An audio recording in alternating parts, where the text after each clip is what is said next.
The US government is now paying more in annual interest on its national debt than it spends on its entire military. Not a projection. Not a if rates stay elevated scenario. Actual fiscal year 2024 numbers. Congressional Budget Office, publicly available, $1,016 billion in interest per year. And here's the thing that is the least alarming number I'm going to give you in the next 20 minutes. There are two other pressure systems building right now, each one large enough to cause a serious recession on its own.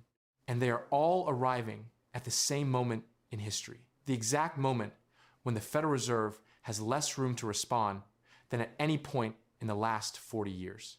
If you've been watching financial coverage and feeling like something is genuinely wrong, but nobody can quite explain the shape of it, this is that explanation.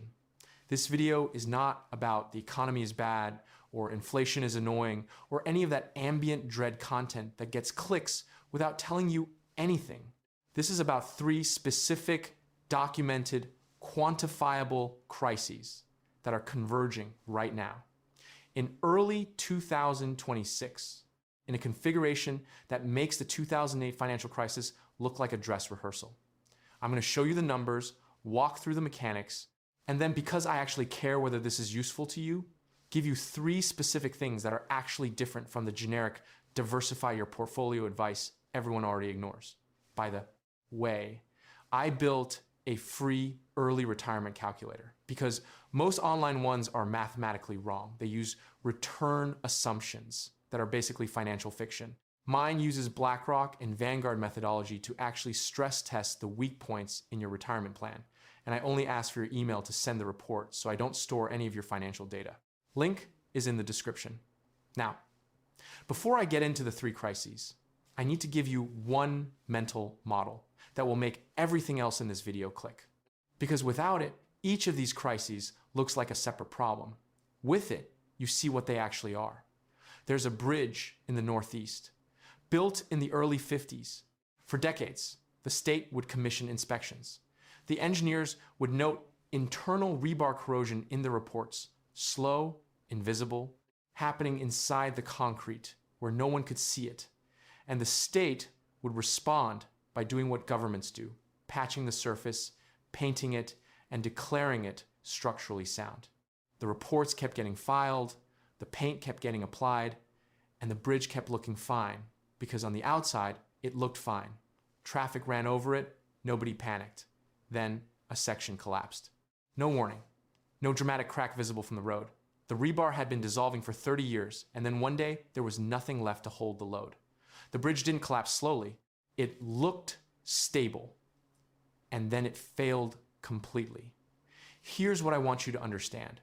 A slow-moving structural failure looks identical to stability right up until the moment it doesn't. And every patch, every coat of paint, the bridge is fine, we're monitoring the situation. Press release is not evidence that the problem is being solved. It is evidence that the damage is accumulating in a place where it isn't visible. We have been painting the bridge for 20 years. And I want to show you exactly where the rebar has gone. In a few minutes, I'm going to give you the one number that tells you precisely how much runway the Federal Reserve actually has to fight the next recession, and it will rearrange how you think about every financial decision you're currently making. But first, let me show you the crisis that's already started, quietly, in the part of the economy that dropped out of the news cycle in 2023 and never really came back. There's a guy, I call him Greg, who runs commercial lending at a mid-sized regional bank in the Midwest, not a too big to fail institution. About $12 billion in total assets, solid by regional bank standards. Greg spent the decade between 2010 and 2020 making construction loans and office building loans because that's where the margins were. Secondary city office parks, suburban retail strips, mixed-use developments near highway exits. Good collateral, good tenants. Borrowers with real cash flow. In 2019, Greg's loan book looked like a career-making portfolio. Then remote work became structural, not temporary. And about 35% of the square footage backing Greg's loans stopped being worth what it was worth when the loans were written. Here's how commercial real estate loans work. Because most people genuinely don't know this, and it matters enormously for what happens next. Unlike your home mortgage, where you're slowly paying down principal every month over 30 years, a commercial real estate loan typically has a term of 5 to 10 years with a balloon payment at the end. You pay interest during the term, sometimes only interest, and then the full principal is due when the loan matures. The whole model is built on two assumptions. First, that the property has held or increased its value over the loan term. And second, that when it comes time to refinance, you can get a new loan at a workable rate. What happens when office building values have dropped by 40% and interest rates are 500 basis points higher than when the original loan was written? You can't refinance at terms that make sense. You either hand the keys back to the bank, or you try to sell into a market where nobody is buying, or you default, and the bank takes the loss. These numbers are not small. The Mortgage Bankers Association estimated that approximately $2.8 trillion in commercial real estate loans were set to mature between 2023 and 2026. $2.8 trillion. And the underlying values, particularly for office buildings, have collapsed. CBRE, which is one of the largest commercial real estate services firms in the world, reported that US office building values fell by roughly 35 to 50% in major markets between 2021 and 2025. The math has simply stopped working for a huge portion of that 2.8 trillion. And here is the detail that makes this a systemic problem rather than a real estate problem. Approximately 68% of all commercial real estate loans in the United States are held not by the large Wall Street banks, not JP Morgan, not Bank of America, not Citigroup, but by regional and community banks. The institutions with thinner capital buffers, less diversification, and significantly less political weight when it comes time to demand a bailout. They painted the bridge. New York Community Bancorp, one of the larger regional banks in the country, had to be rescued by a private equity, a consortium, in early 2024, after its commercial real estate exposure became a crisis. That was not an isolated incident. That was a data point. And the regulatory response extended forbearance, modified capital requirements, guidance rather than enforcement, has been to spread the damage out over time in a way that looks like stability, but is actually the slow accumulation of losses in institutions that are becoming progressively more fragile. Now, here's the reversal I want you to sit with, because this is where most financial coverage gets it completely wrong. You think the problem is commercial real estate. The actual problem is what commercial real estate does to regional banks, and what regional banks do to small business lending, and what small business lending does to employment, and what employment does to everything else. Commercial real estate is not the crisis. It's the fuse. Small businesses, companies with fewer than 500 employees, account for approximately 44% of US GDP and generate about 62% of net new jobs in any given year, according to the Small Business Administration. And small businesses get roughly 80% of their credit from regional and community banks. When those banks are quietly absorbing losses on their commercial real estate loan books, they pull back on small business lending. Not dramatically, not in a way that makes the front page. Loan officers start saying, not quite yet, a little more often. Credit standards tighten a few notches. The business that needed a line of credit to get through a slow quarter doesn't get it. It lays off 5 people. Those 5 people spend less. The businesses they used to spend at lose revenue. One of those businesses misses its loan payment to the regional bank. The loop closes. The rebar keeps dissolving. By the way, hit subscribe if you like the content. Otherwise, YouTube's algorithm may never show you my videos again, and I spend genuinely embarrassing amounts of time reading SEC filings so you don't have to. Now, here is where it gets really interesting. Because everything I just described, the commercial real estate implosion, the regional bank stress, the small business credit crunch, that would be a serious recession by itself, a painful one, potentially comparable to 2008 in its damage to employment and household wealth. But it would be survivable the way 2008 was survivable for one very specific reason. In September of 2008, when Lehman Brothers collapsed and the credit markets froze overnight, the Federal Reserve had a federal funds rate of 2%. they cut it to essentially zero within 3 months. That's a 200 basis point cut, deployed in a quarter. And then they went further quantitative easing, buying mortgage-backed securities, holding rates near zero for 7 years. The medicine was available, and they gave it in enormous doses. That's why we had a recession and not a depression. The critical variable was they had room to cut. Now, I want to give you the number that tells you how different this situation is. And this is the part that should genuinely concern you, because this is the trap. The federal funds rate entered 2024 at 5.3%, the highest it had been since 2001. The Fed began cutting in late 2024, bringing it down to approximately 4.3% by early 2025. So you look at that and say, okay, they still have 400 plus basis points of room to cut. They can fight the recession the same way they always have, except no. Here's why. The US national debt, as of early 2026, is approximately $36 trillion. When rates were near zero 2010 through 2022, the cost of carrying that debt was manageable. The Treasury could borrow cheaply, the interest payments were low relative to GDP, and the whole arrangement kind of worked. But when rates rose sharply between 2022 and 2023, every piece of that debt that matured had to be rolled over at higher rates. And Treasury debt matures constantly. The average maturity of outstanding US Treasury securities is roughly 6 years, which means the government is perpetually refinancing enormous sums at whatever the current rate happens to be.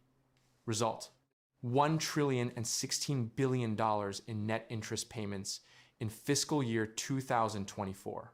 The Congressional Budget Office projects this climbs to approximately $1.7 trillion annually by 2027 if current conditions hold. That's not a budget line. That's a structural trap. And here's the specific mechanism that makes cutting rates complicated in a way it wasn't in 2008. If the Fed cuts rates aggressively to fight a recession triggered by regional bank failures, two things happen. First, cutting rates risks reigniting inflation, which the Fed spent 3 years and enormous political capital getting under control. Second, and this is the more dangerous one, aggressive rate cuts signal to the bond market that the Fed is prioritizing growth over fiscal discipline. And bond investors, who are not sentimental, may respond by selling. Bond prices fall, yields rise. And when yields on Treasury securities rise, the US government is paying more in interest to service its debt, which expands the deficit, which requires more borrowing, which puts further upward pressure on yields. The spiral becomes self-reinforcing at exactly the moment the government is least positioned to absorb it. This is what economists mean when they talk about fiscal dominance, the condition where the size of the public debt constrains what the central bank can actually do. In 2008, the Fed had no meaningful fiscal constraint. They could cut aggressively, print aggressively, and buy whatever assets they needed to buy because the debt level was manageable enough that bond markets stayed calm. Today, that constraint is real and getting more real every quarter. The bridge has been painted so many times that the paint itself is structural. And they can't strip it without destabilizing the whole span. There's a running joke in bond market circles, and I find it genuinely funny in a bleak sort of way, where a senior trader reads the Fed's post-meeting statement and then looks around the room and says, "Great, they've upgraded the paint. Sherwin-Williams, premium exterior formula." Everybody laughs. Then everybody adjusts their duration positions downward. Now I want to introduce you to someone who will not make the financial news when this comes apart. Her name is Linda. She's 54 years old. She has taught middle school science in New Jersey for 28 years. She contributed to her pension every single paycheck since 1997. She didn't cash it out early. She didn't take loans against it. She didn't try to get clever with it. She followed every instruction she was given. She is the model responsible future retiree. And there's a meaningful probability that she receives significantly less than what she was promised, through absolutely no fault of her own. This is the third pressure system. And it is the one that makes the human cost of this particular convergence genuinely different from 2008. State and local pension funds in the United States are collectively underfunded, and the size of that gap depends heavily on what investment return you assume. Using the generous 7 to 8% annual return assumptions that most pension funds use internally, the Pew Charitable Trusts found that the aggregate funding gap as of 2022 was approximately $1.4 trillion. The average state pension fund was funded at approximately 77 cents for every dollar of future obligations. States like Illinois, New Jersey, and Kentucky were below 50% funded. Now here's a problem with the 7 to 8% assumption. It's based on return environments that no longer exist in the same form. If you run the same pension fund obligations against a more conservative 5 to 6% long-run return assumption, which several independent actuaries argue is more realistic in the current environment, the funding gap roughly doubles. You're looking at $2.5 to $3 trillion in aggregate underfunding, conservatively. And here's what happens to a pension fund that's already underwater when a broad financial crisis hits. The fund managers, who have been trying to close the gap for years, have been reaching for yield, moving into private equity, commercial real estate, hedge funds, higher risk fixed income. These are assets that are less liquid and more correlated with the broader economy than traditional stocks and bonds. When the crisis arrives, those riskier positions get hit hardest. The funding gap widens, precisely when it's most expensive to close it. Because state governments are simultaneously dealing with falling tax revenues from the recession and rising demand for public services. They can't write the check. So they do what they always do. They adjust the benefit formula. They raise the retirement age. They apply a COLA reduction. And Linda, who was counting on $3,900 a month, gets a letter. The new calculation says $3,150. She is not going to take her pension administrator to dinner. She is going to adjust, multiply. Linda by roughly 2.8 million public school teachers currently employed in the United States. Add municipal employees, firefighters, police officers, state workers. We are talking about tens of millions of Americans whose retirement income depends on pension funds that are making investment return assumptions that become harder to sustain in the exact environment I've been describing. And here is a detail that closes the loop. Many of those pension funds own commercial real estate and commercial real estate debt and regional bank equity. The same assets that are under stress in pressure systems 1 and 2 are sitting in the portfolios of the pension funds under stress in pressure system 3.